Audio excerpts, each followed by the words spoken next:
আজি গৰু বিহু বিহু বুলি ক'লেই প্ৰতিজন অসমীয়াৰ মন প্ৰাণ আনন্দত মতলীয়া হৈ পৰে। পুৱাই বজালতলীত সমাগম হয় বিহুপ্ৰেমী ৰাইজ। বজালতলী যুৱ সংঘৰ আৰু পুথিভঁৰালৰ উদ্যোগত বৰগুৰি যুৱ সংঘৰ প্ৰাংগণত সোমবাৰে সপ্তম বাৰ্ষিক গৰু বিহু উলহ মালহেৰে উদযাপন কৰিছে।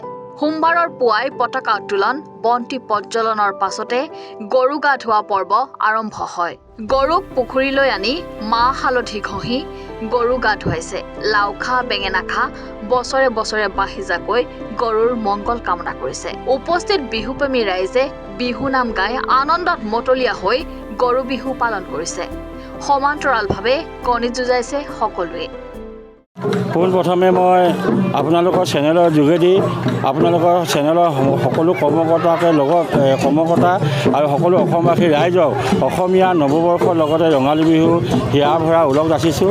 আজি এই গৰু বিহু পবিত্ৰ স্থলীত আপোনালোকে আহি প্ৰত্যক্ষ কৰিছে এই তিনিচুকীয়া বজালতলীবাসী ৰাইজে কিদৰে গৰু বিহু পালন কৰে।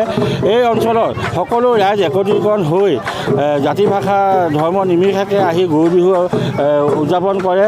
আপোনালোকে এইটো প্ৰত্যক্ষ কৰিছে উখল মাখল এটা পৰিৱেশ আৰু এই অঞ্চলতে ভাতৃত্ববোধ বিয়াৰ ৰখাৰ এটা প্ৰচেষ্টা কৰিছে বজালী যুৱ সংঘৰ পুথিভঁৰালে আৰু তেখেতলোকৰ বজালী যুৱ সংঘৰ পুথিভঁৰালে সকলো কৰ্মকৰ্তাক মই ধন্যবাদ জ্ঞাপন কৰিছোঁ। তেখেতলোকৰ উদ্যোগতে ইমান সুন্দৰ এটা অনুষ্ঠান ইয়াত আয়োজন কৰিছে তেখেতলোকে আৰু ইয়াৰ দ্বাৰা আমাৰ বৃহত্তৰ অঞ্চলৰ ইয়াত উপকৃত হৈছে আৰু অসমীয়া যিটো পৰম্পৰা গৰু বিহু গা ধোৱা যিটো পৰম্পৰা সেইটো তেখেতলোকে জীয়াই ৰাখিবলৈ চেষ্টা কৰিছে। এই গৰু গা ধোৱা পৰম্পৰাটো সমজুৱাভাৱে বহুত জেগাত আজিকালি নাইকিয়া হৈছে।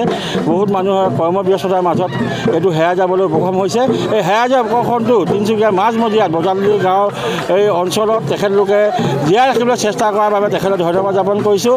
আৰু এই অঞ্চলত এই গৰু বিহুৰ দিনাখন আপোনালোকে আহি আমাক যি সহায় হয়তো আগবঢ়ালে তাৰ বাবে আমি আপোনালোকৰ সকলো কৰ্মকৰ্তাক মই আন্তৰিক ধন্যবাদ জ্ঞাপন কৰিছোঁ।